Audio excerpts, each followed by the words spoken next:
하나님 말씀 보겠습니다. 구약성경 출애굽기 12장 37절부터 51절, 구약성경 100페이지가 되겠습니다. 출애굽기 12장 37절부터 51절까지입니다. 교독하시겠습니다. 제가 먼저 읽습니다. 이스라엘 자손이 라암셋을 떠나서 숫곳에 이르니 유아 외에 보행하는 장정이 60만 가량이요 수많은 잡족과 양과 소와 심이 많은 가축이 그들과 함께 하였으며 그들이 애굽으로부터 가지고 나온 발교되지 못한 반죽으로 무교병을 구웠으니 이는 그들이 애굽에서 쫓겨남으로 지체할 수 없었음이며 아무 양식도 준비하지 못하였음이었더라.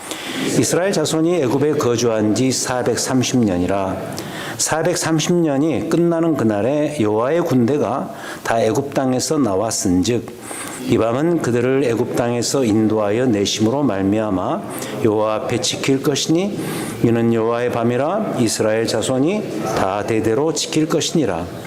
여호와께서 모세와 아론에게 이르시되 유월절 규례는 이러하니라. 이방 사람은 먹지 못할 것이나 각 사람이 돈으로 산 종은 할례를 받은 후에 먹을 것이며 거류인과 타국 품꾼은 먹지 못하리라.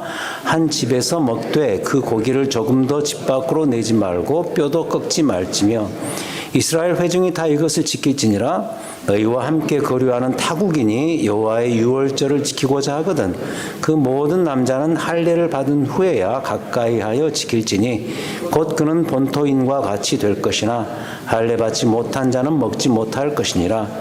본토인에게나 너희 중에 거류하는 이방인에게 이 법이 동일하니라 하셨으므로 온 이스라엘 자손이 이와 같이 행하되 여호와께서 모세와 아론에게 명령하신 대로 행하였으며 같이 읽습니다. 바로 그날에 여호와께서 이스라엘 자손을 그 무리대로 애굽 땅에서 인도하여 내셨더라. 아멘. 성금요일 저녁 이 자리에 오신 여러분들을 환영하고요.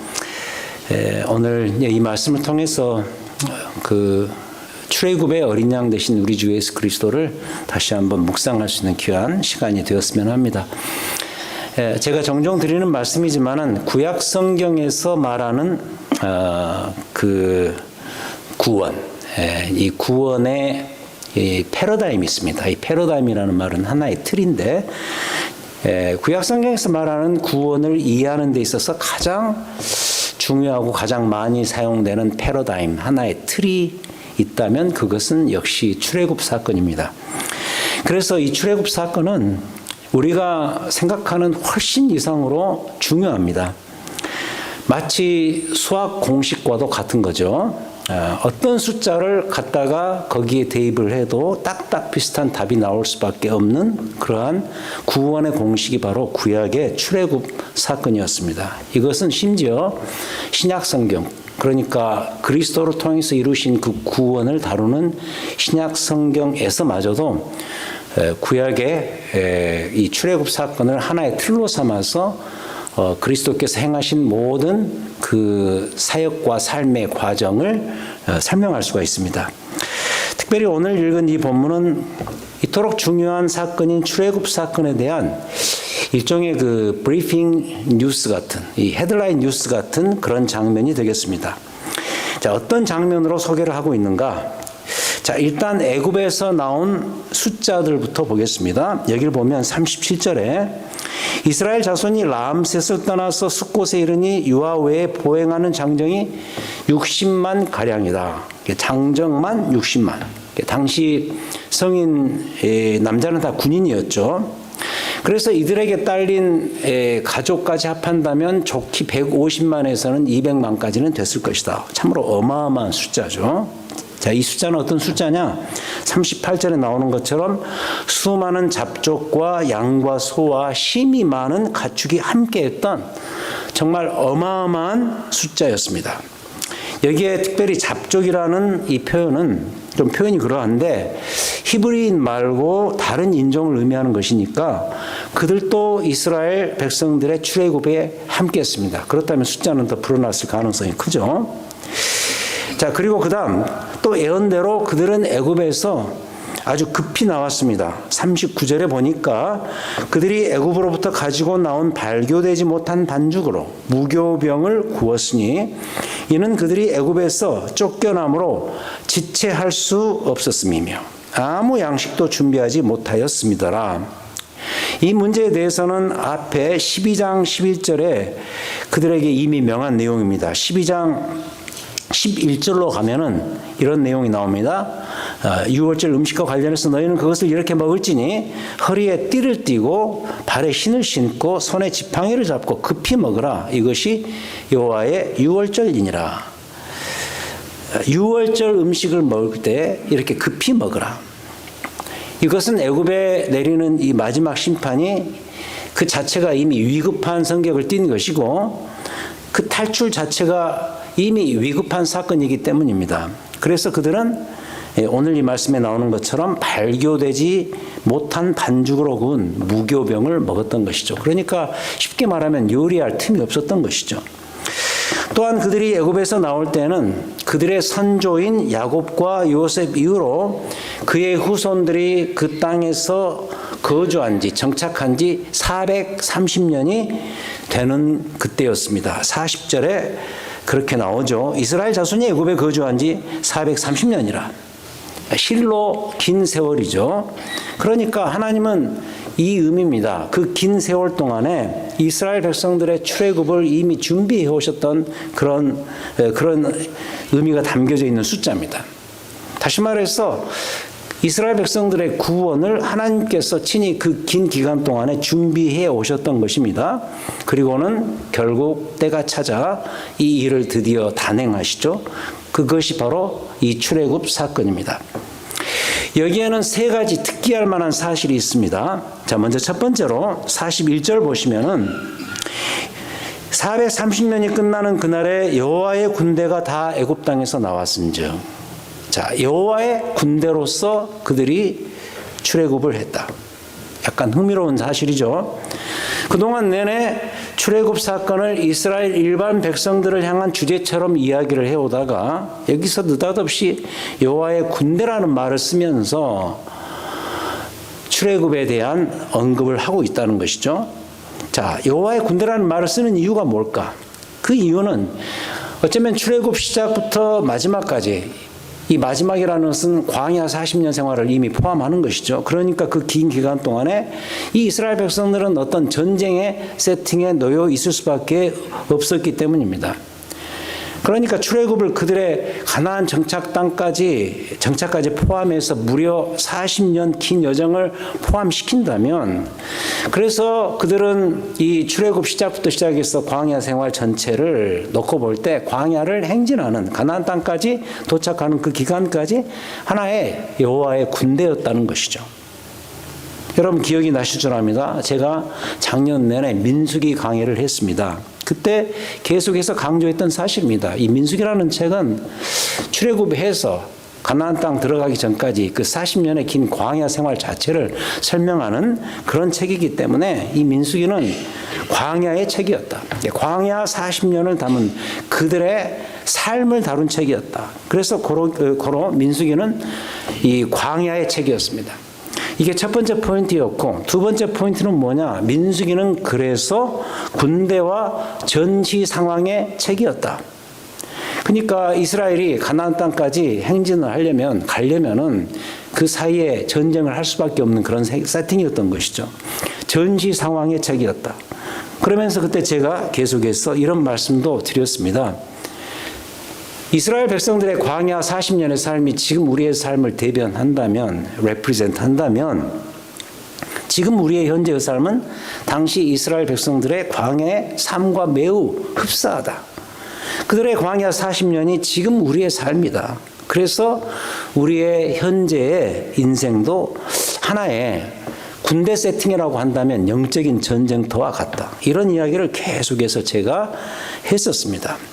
그러므로 지금 우리 역시도 오늘 이 말씀, 이 구절에서 말하는 것처럼 여호와의 군대인 것이죠. 우리는 지금 여호와의 군대입니다. 그래서 우리도 하나님 나라의 군사로서 지금 이 세상에서 영적 전쟁으로 싸우면서 살아나가는 것이죠. 자, 이게 첫 번째 출애굽 상황에서 특기할 만한 사실이고, 두 번째 특별한 사실은 뭐냐?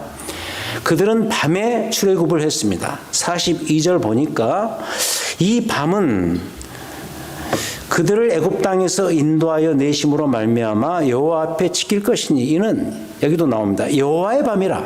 이스라엘 자손이 다 대대로 지킬 것이니라. 자, 그래서 그날은 여호와의 밤이라고도 불립니다. 이 밤은 그들을 애굽 땅에서 인도하여 내심으로 말미암아 여호와 앞에서 지켜야 되는 여호와의 밤. 그래서 이 밤은 바로와 애굽 사람들에게는 사실 죽음과 멸망의 밤이었죠.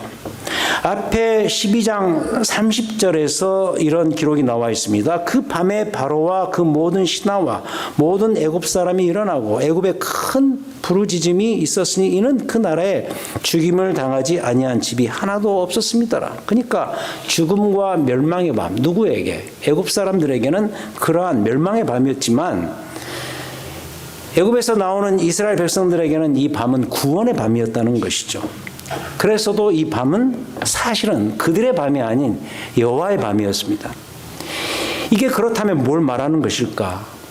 출애굽, 정말 위대한 구원의 역사의 스토리 아닙니까? 이 위대한 구원 역사의 이 구원의 사건의 주체가 누구냐? 주체가 사실은 이스라엘 그들이 아니라 여호와 자신이었음을 증명하는 표현이죠. 실제로 이 구원의 혜택은 이스라엘 백성들이 누려요. 그러나 그럼에도 불구하고 이 모든 일의 주인공이 누구냐? 알고 보면은 이 모든 일들을 진행해 오신 하나님 자신이었다는 사실이죠. 그래서 이 밤이 여호와의 밤입니다. 그렇다면 이 주제 역시도 지금의 우리에게 똑같이 해당되는 주제예요. 구원은, 이 구원이라는 것은 이 출애굽의 구원을 말하는 거 아닙니까? 출애굽 사건은 구원의 사건입니다. 이스라엘 백성들이 애굽의 압제에서, 애굽의 그 속박에서 벗어나서 하나의 정치적으로도 해방이 되는 것이지만 그 안에 하나님의 언약 백성들이 죄와 사망의 그늘에서 사는 것이 아니라 하나님이 원하시고자 하는 그 가나안 땅으로 인도하시기 위한 구원의 드라마고 구원의 역사였단 말이죠. 근데 이 구원이라는 것이 우리의 힘과 우리의 능력으로 얻어지지 않는다. 그들로 표현하면 이스라엘 백성들의 힘과 그들의 능력으로 한 것이 하나도 없지 않습니까? 그들의 능력으로 얻어지는 것이 구원이 아니다. 지금 우리도 마찬가지죠. 우리는 이 일이 완성되는 과정에서 어떤 그 연예인이 썼던 표현이죠. 1도 기여할 수가 없습니다. 0.01%도 우리는 기여할 수 있는 게 없습니다. 흔히 하는 말로 자꾸 제가 드리는 말씀이지만 내가 예수를 믿어줘서 구원을 얻는 것이 아니라는 거죠. 내가 예수를 믿어줘서 내가 구원을 얻습니까? 그게 아니잖아요. 하나님이 하신 일이죠. 하나님께서 다 하신 일입니다. 구원은 하나님께서 다 하신 일입니다. 그걸 표현해주는 그 증거가 뭐죠? 이 밤은 이스라엘 백성들의 밤이 아니라 여호와의 밤이라는 거예요. 이건 마치 우리가 아이들을 키우는 것과 매우 비슷한 원리예요. 아이들이 성년이 되기 전까지 오늘 또 우리 어린 아이들을 이렇게 데리고 온 우리 부모님들이 계십니다만 그걸 느끼지 않습니까? 아이들이 성인이 되기 전까지는 아이 스스로가 클 수가 없어요. 물론 자기가 커서 스스로 잘하는 것처럼 보이겠지만은 실제로는 자기가 자기 스스로를 키우지 못합니다. 다 부모 덕입니다. 부모가 먹여주고 잘 입혀주고 그리고 막 예뻐해주고 이래서 크는 거 아니에요. 이와 같이 아이는 부모의 힘으로 부모의 보호와 도움 속에서만 자랍니다. 아이가 이것을 거의 의식하지 못해서 그렇지 아이의 성장 현실이 다 그렇습니다. 그래서 자식은 부모 없으면 크지를 못합니다. 우리의 구원도 마찬가지라는 거예요. 우리 각자의 구원도 이 본문의 출애굽 사건에 비유를 시킨다면 사실은 다 여호와의 밤을 경험했다고 볼 수밖에 없습니다. 여호와의 밤을 경험한 거죠. 그래서 우리가 이토록 큰 구원의 은혜를 받게 된 것이죠. 자, 어때요? 이처럼 그분이 다 하신 거예요. 여호와 그분께서 다 하신 거예요. 그래서 구원이 은혜인 거예요. 마지막 세 번째 특별한 포인트, 그것은 오직 할례 받은 자들만 출애굽을 했습니다. 또는 할례를 받을 자들만 출애굽을 했습니다. 오늘 이 본문을 보면 계속해서 인종의 문제가 나옵니다. 지금 우리 사회에 매우 불편한 문제지만 어쩔 수 없습니다. 이게 인종의 문제가 나옵니다. 그들이 애굽에서 오래 살다 보니까 그들은 이래저래 다른 인종들과 뒤섞일 수밖에 없었어요. 38절의 잡족이라는 표현이 그러한 것을 말해주고 44절부터 49절에 보면은 거류인이라는 표현이 나옵니다.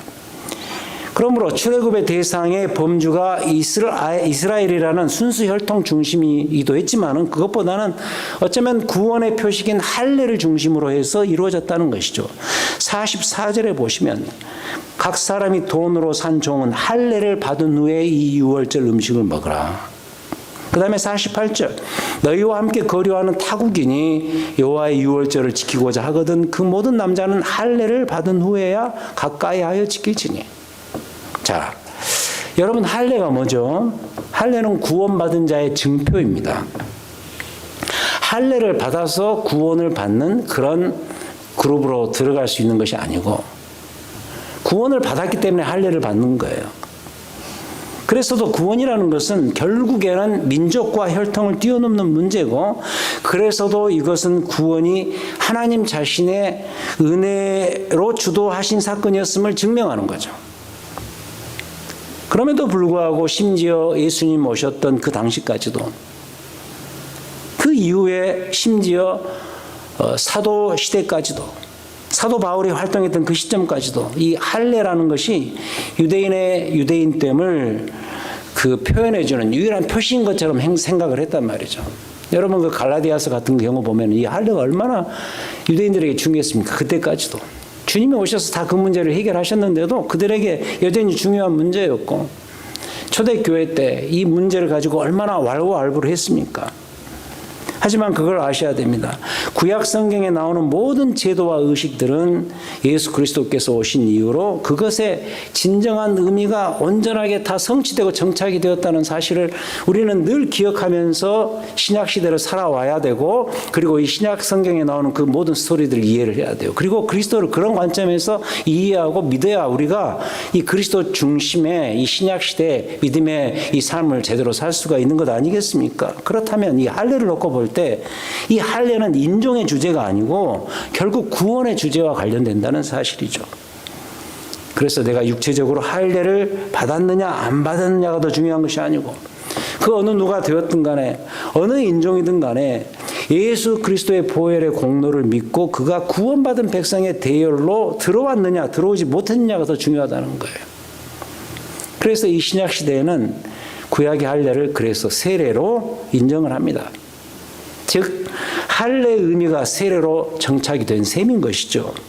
그러므로 지금의 우리를 놓고 보자면 우리 중에 세례받은 자들은 누구든 원칙적으로 다 할례를 받았다고 보시면 됩니다. 구약적인 의미에서. 이 세례로서 구원의 증표를 다 갖게 된 거예요. 그래서 세례가 중요합니다. 또 이래서도 세례받은 이들을 교회에서는 소중하게 대해야 됩니다. 세례가 너무 흔해진 건 사실이죠. 과연 나는 그 교회 세례 교인인가 아닌가? 어떤 명부로 올리는 그 문제가 아니라 정말 내가 구원받아서 I am baptized 세례를 받았는가? 세례를 받았다면 구원의 증표를 가진 자로서 에베소서의 표현을 빌려서 표현하면 복음에 합당하게 살아야죠. 그게 세례 교인이죠. 그만큼 세례가 엄중하다는 의미죠. 그래서 오늘 또 이 성찬 예식에도 세례 받은 자들이 참여하는 것 아니겠습니까? 그래서 다시 돌아가서 이 본문에서 오로지 할례 받은 자들만 출애굽했다. 꼭 혈통적으로 이스라엘 백성들만이 아니라 할례 받은 자들도 이에 포함되어 있다. 유월절 음식을 먹을 수 있다. 이 표현 역시도 구원이라는 것이 하나님께서 자신의 은혜로 주도하신 사건이었음을 말해주는 아주 결정적인 사안인 것이죠. 그래서 시편에서도 구약 성경 시편 아닙니까? 그리스도께서 오시기 이전에 시편에서마저도 이렇게 말합니다. 하나님이 우리에게 복을 주시리니 땅의 모든 끝이 하나님을 경외하리로다. 또 에베소서 2장 18절 이렇게 말하고 있죠. 이는 그로 말미암아 그리스도의 십자가로 말미암아 우리 둘이 그 둘이가 누구죠? 유대인과 이방인들이 한 성령 안에서 아버지께 나아감을 얻게 하려 하십니다. 여러분, 이와 같이 유월절, 물론 무교절을 포함해서 출애굽 구원 역사의 절정의 순간이었습니다. 유월절은 출애굽 역사의 절정이었어요. 그 앞부분 출애굽 스토리만 놓고 이야기하면 유월절은 그 출애굽 사건의 절정이었어요. 그 앞에 뭐 10가지 재앙, 뭐 바로와 뭐 대화를 나누고 무슨 기적을 보이고 다 중요해요. 하지만 유월절이 절정이에요.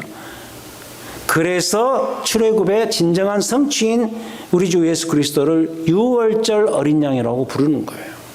The Lamb, The Lamb, 캐피털 L, 유월절 어린 양 예수 그리스도. 이 어린 양 되시는 예수 그리스도의 스토리는 이 십자가 이 사건에서만이 아니라, 여러분 사실 요한계시록 다시 오실 그 영광의 그리스도를 말할 때 항상 The Lamb, 어린 양 예수 그리스도 그렇게 이야기하잖아요. 그만큼 다시 돌아가서 이 유월절이 중요했다는 이야기죠. 근데 그 유월절의 성취, 예수 그리스도의 죽음이, 어린 양 되시는 예수 그리스도의 죽음이, 출애굽으로 말하면 바로 우리 주 예수 그리스도, 그분이 어린 양 되신 것이죠. 그 어린 양의 희생, 죽음이 있었던 날이 그래서 오늘 밤인 거예요. 굿 프라이데이가 바로 그런 의미인 거예요. 그래서 그 죽음을 대변해주는 십자가, 그래서 중요한 거예요. 십자가 그 자체가 중요한 건 아니잖아요. 십자가 무슨 이 틀이 중요한 건 아니잖아요. 그 십자가 가지고 있는 의미가 중요한데, 그분이 거기에 누가 달려서 누가 돌아가셨다? 누가 죽으셨다? 바로 하나님께서 예비하신 그 어린 양, The Lamb, 그 어린 양 그리스도께서 그 위에서 죽으셨기 때문에 십자가가 중요한 거예요. 십자가는 그래서 뭐죠? 출애굽 구원의 완성이고 구원의 삶의 출발 지점이고, 그래서 모든 구원 역사의 센터예요. The Christ centered, 이 말은 달리 표현하면 The cross centered, 십자가 중심인 거죠. 오늘 우리가 성찬식을 할 겁니다. 성찬식 때 주제는 유월절 어린 양 예수 그리스도를 기억하고 기념하는 거죠.